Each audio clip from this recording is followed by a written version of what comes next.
L'expansió catalano-aragonesa, segle XIII al segle XIV.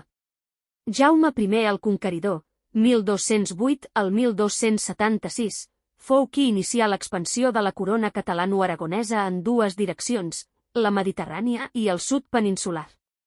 La conquesta de Mallorca, Menorca i Eivissa fou duta a terme entre 1229 i 1235 i les seves terres foren repartides entre la noblesa catalana i el rei.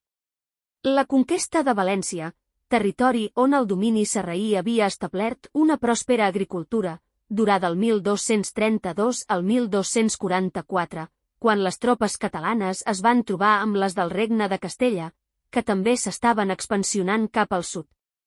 L'acord amb Castella va aturar l'expansió a la zona d'Alacant i Múrcia. Els descendents del rei Jaume van anar ampliant els territoris de la monarquia amb la conquesta de territoris mediterranis com Sardenya, Sicília, Nàpols, els ducats grecs d'Atenes i Neopàtria i les instal·lacions comercials del nord d'Àfrica. Tot això era fruit del creixement econòmic i, alhora, la causa de la prosperitat comercial i de la navegació.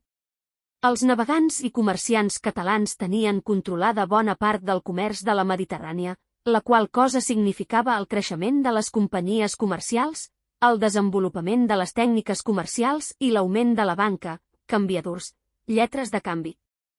Aquest pes de la monarquia va suposar, alhora, la gradual consolidació de les institucions polítiques del país entre els segles XIII i XV.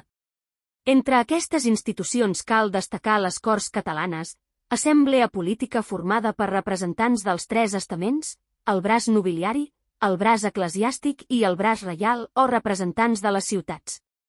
Les funcions de les Corts eren legislatives, aprovaven nous impostos, assessoraven el monarca i negociaven privilegis a canvi de subsidis.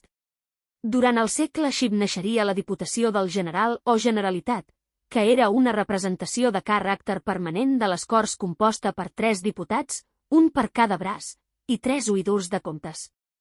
La seva tasca era la d'executar les decisions de les Corts, la defensa de les constitucions i lleis i la recaptació de subsidis i impostos. De l'administració local cal ressenyar l'estructura del govern de la ciutat de Barcelona, amb una institució molt representativa com era el Consell de Cent, assemblea de 100 prohoms de la ciutat que representaven els estaments de Barcelona, la burgesia comercial, els mercaders i els menestrals. Aquests representants tenien la missió consultiva i de control sobre els 5 consellers que governaven la ciutat.